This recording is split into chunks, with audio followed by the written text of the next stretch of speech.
បាទសូមអនុញ្ញាតគោរពជំរាបសួរបងប្រុសបងស្រីបាទខ្ញុំហាឆនម្ចាស់កសិដ្ឋាន400សូមធ្វើវីដេអូបាទចែករំលែកជូនអំពីពូជមាន់ប្រាម៉ាអញ្ចឹងពូជនេះគឺពូជប្រាម៉ាបាទមិនមែនមាន់រាសីទេព្រោះមាន់រាសីក៏មានរោមជើងចឹងដែរប៉ុន្តែវាទៀប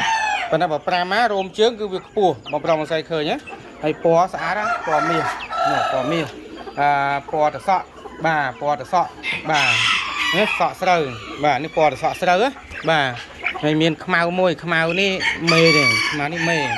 បាទនោះពណ៌មាសនេះមាសស្អាតហ្នឹងហ៎មាសនេះមាសស្អាតហ្នឹងហ៎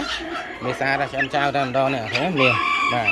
ស្អាតអញ្ចឹងត្រូវថ្លៃគឺវឹងតែម្ដងបាទស្អាតណាពណ៌រោមមាសបាទនេះសក់ស្រូវនេះស្អាតណាអានេះរៀងសស